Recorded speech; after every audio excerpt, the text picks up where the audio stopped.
So a very special day here in Arlington, Texas.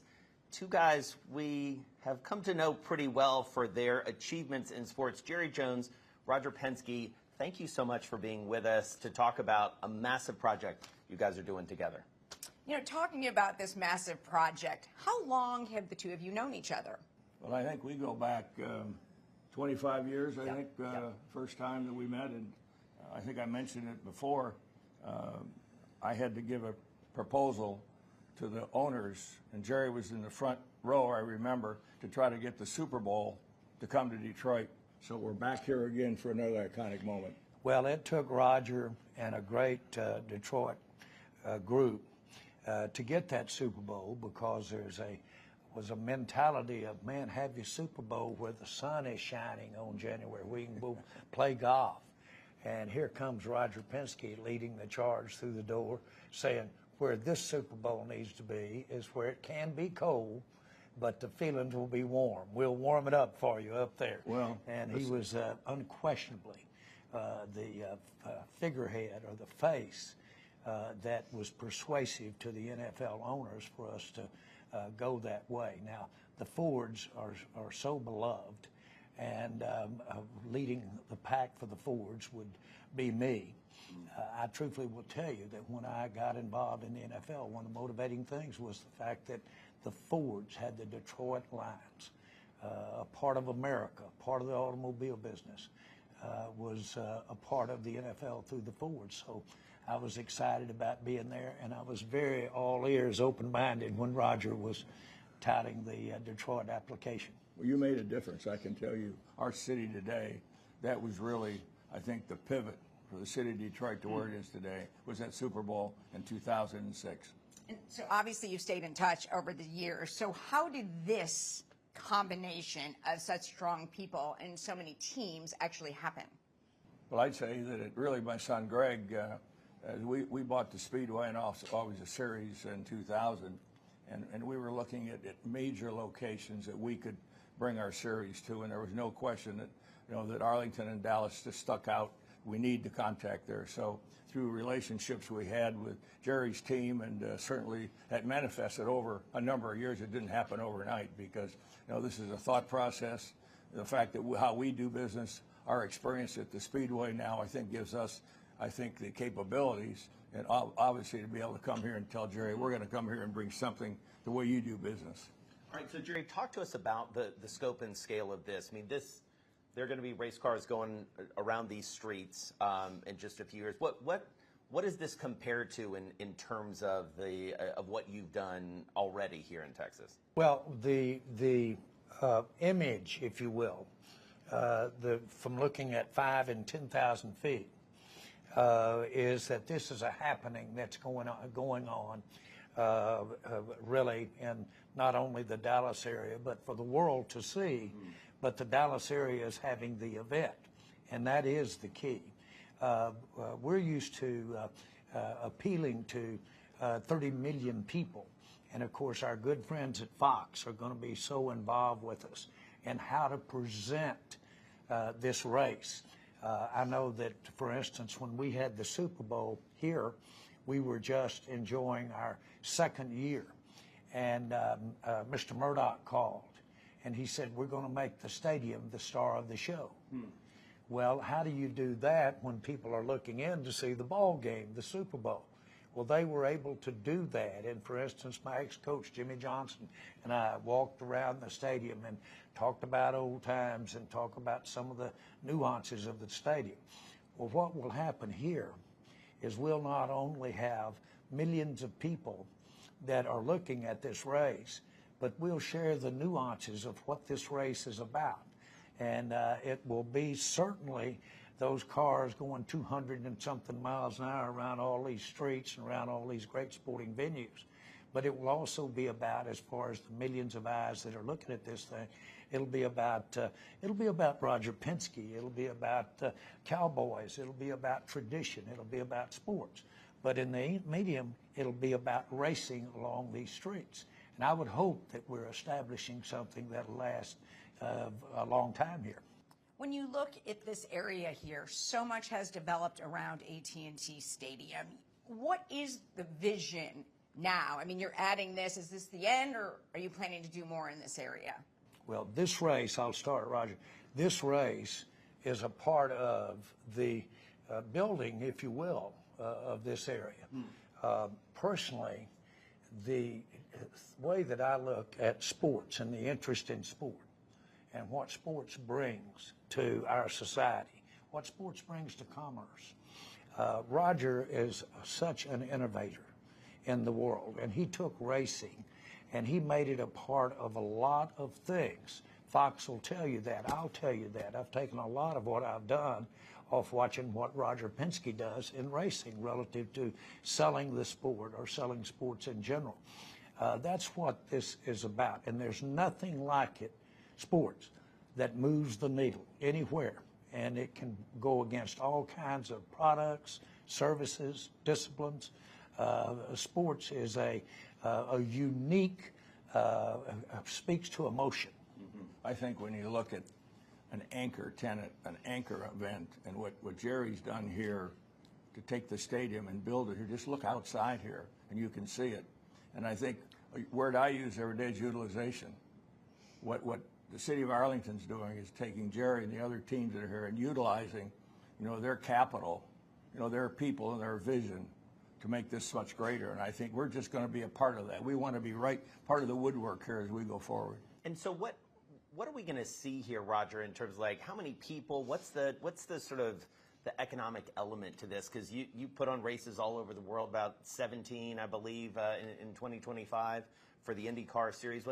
What does it look like, number of people, those sorts of things? Well, I think what we have to do is look at other cities where we do business. We're in St. Pete, we're in Long Beach, we're in Detroit, by the way. And I think that we typically on a weekend like this will have between 100 and 150,000 people for the weekend. We're going to have 27 cars. We'll have great teams here. The competition has never been greater. And I think to bring this here, obviously Fox is our new partner, which is going to be terrific. Eric Shank said, we're going to make this series where we want to go. So I see fast cars. I see a lot of people, a lot of interest here. I think we'll see diversity from this fan base as we come here. Yeah. And to me, we're going to make a big difference, seeing something different. But guess what? We're in one of the greatest stadiums in the world coming here with Jerry. Roger, there's all types of different car racing, as you know, but what is the next big thing in IndyCar? What do you think the next big thing is?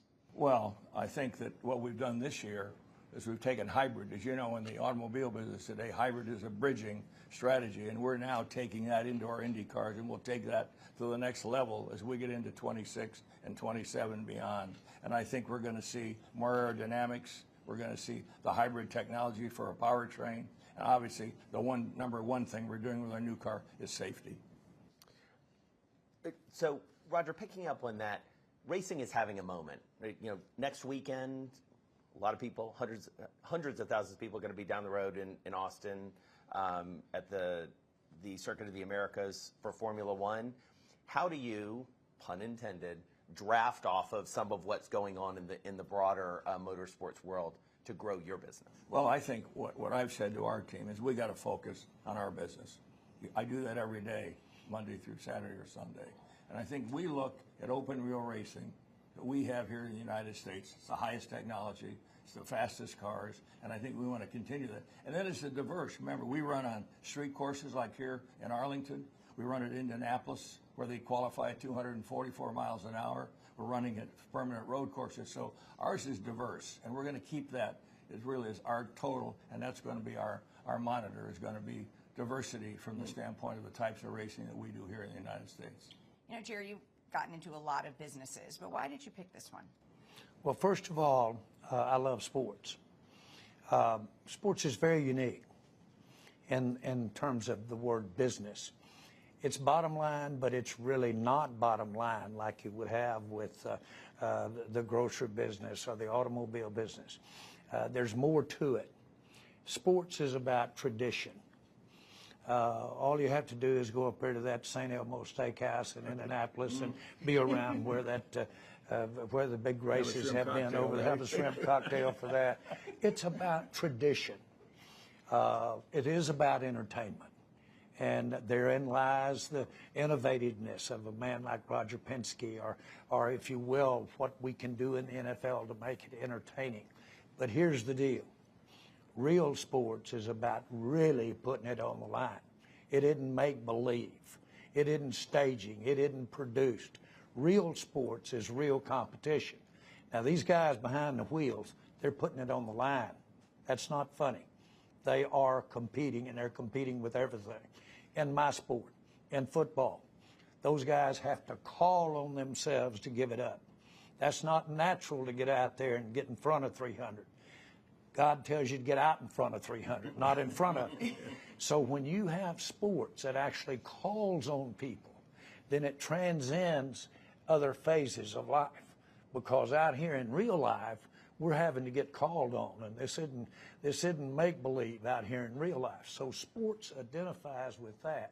Then if you put it on, and you put it on in a great event like we're talking about this racing, but yet with Fox, we're getting to go out in front of millions of people. The combination of those things is why I'm sitting in this chair. And so, Roger, Jerry brings up a lot of good points about sort of the storytelling and the personalities. No shortage of personalities around the Dallas Cowboys, and including the man who's sitting right here in front of us. How do you do that in your sport? Michael Andretti steps back, from what he's doing. Who's going to carry the torch forward and ensure that IndyCar and your racing empire, as it was, just stays in the center of the conversation? I'd have to say that you hit it right in the middle of the bullseye. We've got to build stars. Jerry's got to build stars, and so do we. And I think that builds our brand.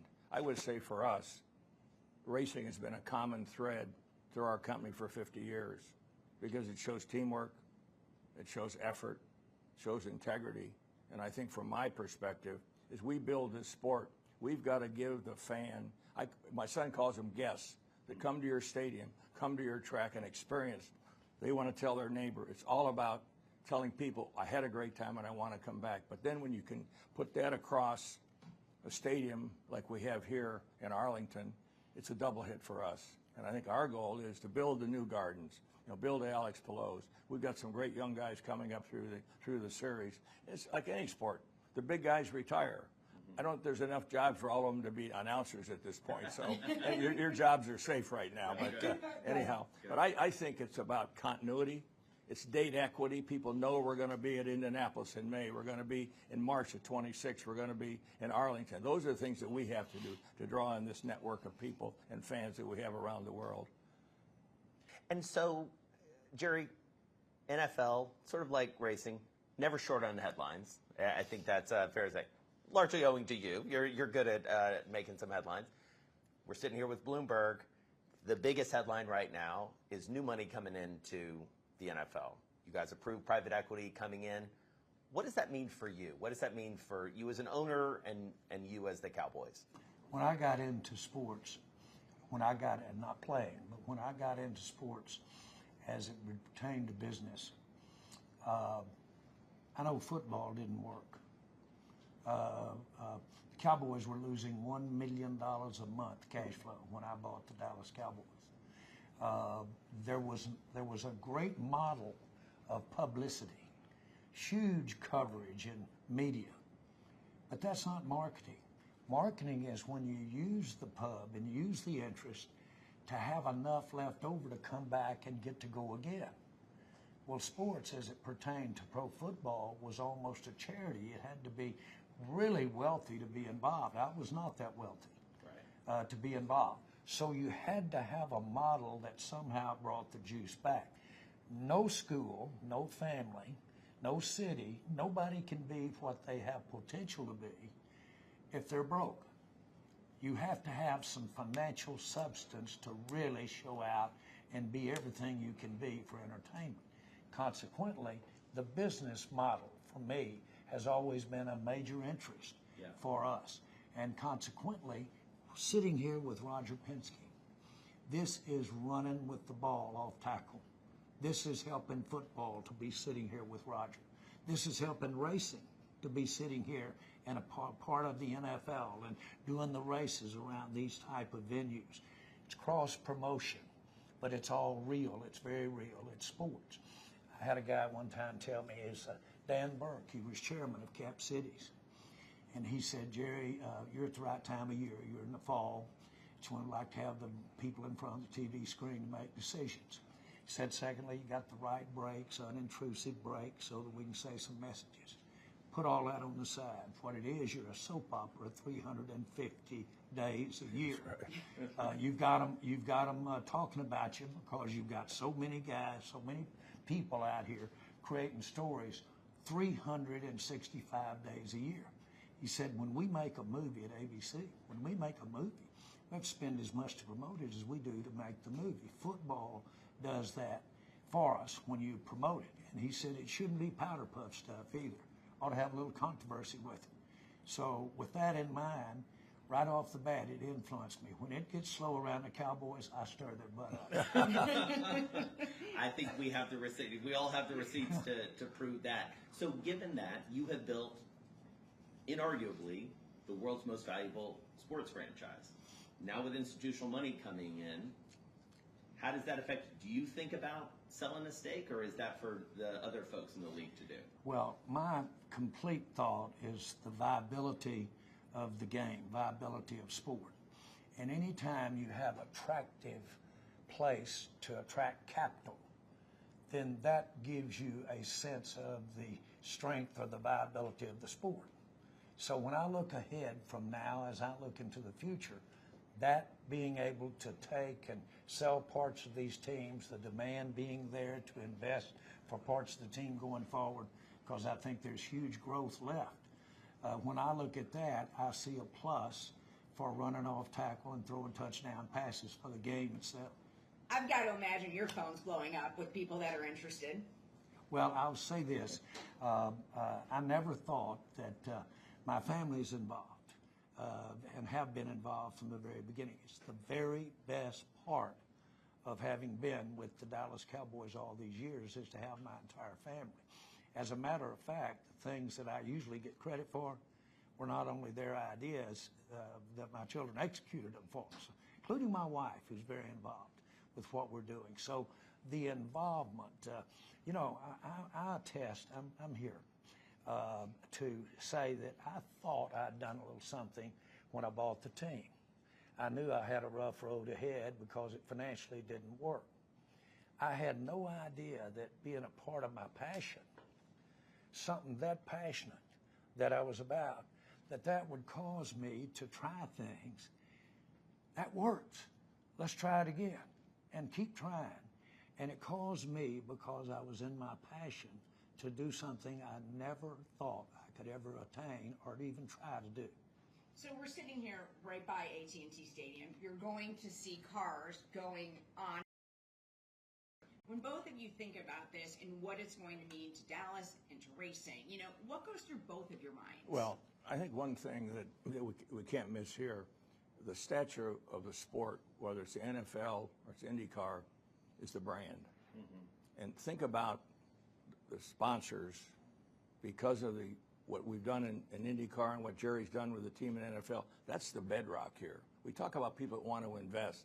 They see the value here, and that's one of the most important things we can do, is maintain the credibility for our guests and our fans as they come to these events, because that capital outside, maybe not the capital inside, that capital is spending money every weekend on television and other areas, is critical to keep this value up. So we, as owners, have to be sure that we provide the highest level of an experience for people. So I look at it, execution on race day, execution on game day, but also be sure that we give our sponsors what they need so they can continue to invest. Certainly, it's key to the television networks, too. I'd add this to it. As these cars are competing and at that level of competition, they're going to drive by the brand new National Museum of the Medal of Honor for our great American heroes. It's being built not a mile from where we're sitting here having this interview. The point I'm trying to make is that sport is a part of what's happening in America, and in that case of the Medal of Honor recipients, how we got here and how we maintain being a part of America is the bravery and the heroes that fought for us in the wars. That goes with what you do when it's real competition, not made up competition, when it's really on the line. And that's the attraction. Now, to come along and fix it for stadiums, for suites, for the great ways that we present them. You know, before the Cowboys, I would take people hunting. And I would take them hunting because I wanted them to be sweet to me. I wanted them to help me in my business. Well, to me, sports was just a natural way to take advantage of showing someone what you care of them. How about going out to the great race, the Indianapolis 500? Those are the places for sports. So, Roger, we talked a little bit about the investment coming into the NFL. What is the investment case for IndyCar, for the rest of racing right now? Where's the new money coming from? What are you hearing? We know people are knocking on Jerry's door and his fellow owners. How's it going for you in terms of drawing new investment, and where do you see that coming Well, from? I think you've seen a lot of this capital go into Formula One, owning teams. We've seen this from a charter. We put charters in here in the last couple of months in IndyCar, so is NASCAR. So we're seeing people that want to invest in a charter and build a team. So to me, it's the experience, and we're using it as a tool to drive our marketing and our companies, and that's how we sell sponsorship. We look at our revenue in our motorsports and our Penske, it's about $400 million a year. And you think about it, we started out, with a $250 sponsor. That's how we started out. To think about. So we've been able to take this and take it to where it is today because obviously it's in my blood, but we've seen it as such a great tool to take care of these people that want to see sports. And you lose more than you win, don't we, Jerry? Think about that. We don't win every race, and we don't win every day. But again, it keeps us motivated, and I think that's the great thing about sports. And the emotion around winning, you can't buy it. Roger, you talk about my experience on winning.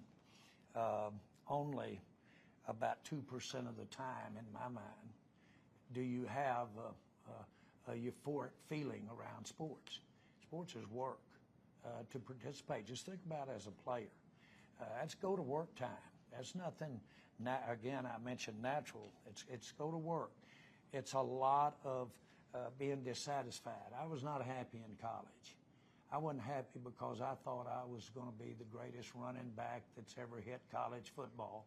Ended up being a lousy guard, blocking for the running backs that go. Consequently, I was always wanting more. But when I was through, I looked back on it, and all those days that I got it shoved in the dirt, all those days that I had disappointment, all those days I had one or two euphoric moments at that particular time. And I know that inspired me to get to sit here today in this chair by Roger Penske and be a part of sport. When you talk about being part of sports and all the changes that you've seen, are valuations going to go through the roof? Have they hit the ceiling in both of your sports? Well, I would say it's going to continue to grow. But it's interesting that people own these teams like Jerry does. And is it a family ownership, or is it going to be a capital ownership where you can raise more capital to grow? I think you'll look at that as an opportunity if there's another expansion opportunity. But I think in IndyCar right now, lots of interest. We're growing at a rate we feel good about it. Our TV ratings were up. Obviously, the tracks have made more money this past year. So we're looking at the basics. We're not NFL. We're not trying to be Formula One. We think we've got the most sophisticated cars.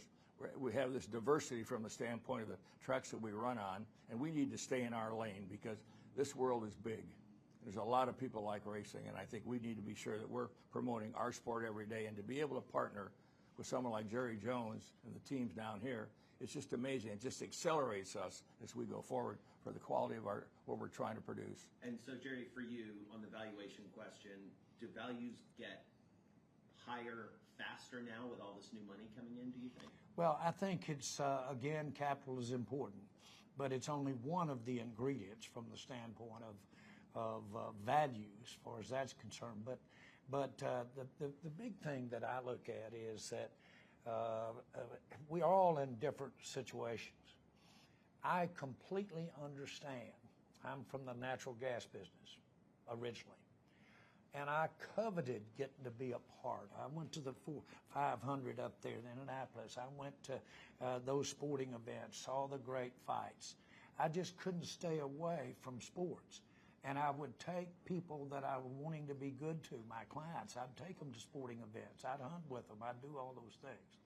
So that if it's there for the use, which it is, sports is just getting started in my mind in terms of moving the needle, because it is the one place that you can get real human, all of this gambit of human emotions, human striving, human wanting to improve, and put it under the wheel. Or you can put it out there on that football field and make something happen, and it's real. And pretty good business, too. Well, it can be. It really can be and should be if you want to go again. I've been criticized for people would think, well, I had a little money when I bought the Cowboys. Relative to what it took to buy them, I didn't have any money. But I had a little bit of money, and I could have kept that money. But the hell with the money. I spent it all to take a big chance to be involved with the Dallas Cowboys. And I will tell you right now that it wasn't everything. But the financial success as you went along the way has everything to do with why the NFL is the game that it is today. You have got to have solid financial underpinning. The status of these sports-involved companies that are competing, and the fact that they can attract capital is a good deal. Roger, what's next for you? Just as we wrap up here, what's the thing you're most looking forward to in the business of your sport? Well, I think it's about growth. I think we need to look. Is there some international opportunities for us that we might look at going forward? I think today is the innovation of the new car, this bridging strategy with hybrid, which we see on the highway today, where the BEVs are not selling. It's key. We hit the sweet spot there, so we'll continue to invest there.